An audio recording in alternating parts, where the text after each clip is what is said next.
జై శ్రీరామ్. మహామహిమాన్విత పుణ్యక్షేత్రమైన త్రయంబకేశ్వరాన్ని దర్శిస్తున్నారు.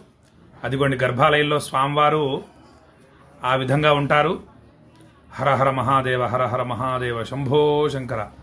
పరమేశ్వర స్వరూపులైనటువంటి పూజారి గారు త్రయంబకేశ్వర జ్యోతిర్లింగానికి అభిషేకం చేస్తున్నారు. అలా జలాన్ని తీస్తారు. అలా చేయితో తీస్తూ ఉండడం చేత ఆ లోపల ఉన్నటువంటి బ్రహ్మ విష్ణు మహేశ్వరులు కనిపిస్తారు. కనిపించిన తర్వాత తాకి నమస్కరిస్తారు స్వామిని. ఇది ఈ స్వామివారు త్రయంబకేశ్వర స్వామివారు ఉత్సవమూర్తి. స్వామివారు ఉత్సవమూర్తి. ఈ విధంగా హర హర హర హర. అది గోదావరి నది. అది ఆ గోదావరి నదిలో ముంచుతున్నారు స్వామిని, అభిషేకం చేయిస్తున్నారు. చేసిన తర్వాత ఆ నదీ తీరంలో ఈ విధంగా ఇక్కడ పెట్టి పూజిస్తారు స్వామిని. భక్తులందరూ కూడా దర్శనం చేసుకుంటున్నారు. హర హర మహాదేవ. అదిగోండి ఈ విధంగా త్రయంబకేశ్వర జ్యోతిర్లింగానికి అభిషేకం జరుగుతుంది. హరోం హర హర మహాదేవ మహాదేవ. త్ర్యంబకం యజామహే సుగంధిం పుష్టివర్ధనం ఉర్వారుకమివ బంధనాన్ మృత్యోర్ముక్షీయమామృతాత్. హర హరోం హర హర మహాదేవ. మనము త్రయంబకేశ్వరం వెళ్ళినా కూడా ఇంత చక్కగా చూడలేము. అదిగోండి అందరూ మహానుభావులు ఒకరిని మించి ఒకరు మంచి వర్చస్సుతో వెలిగిపోతున్నారు అక్కడి పూజారులు.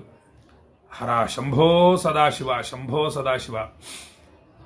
ఆ విధంగా అభిషేకం చేసిన తర్వాత ఆ జలాన్ని తీస్తారు కుడి చేయితో. అదిగోండి ఇది అలంకార దర్శనం స్వామివారికి. తర్వాత ఉజ్జయినిలో ఏ విధంగా అయితే భస్మ హారతి చేస్తారో అలాగోండి భస్మంతో స్వామిని సేవిస్తున్నారు.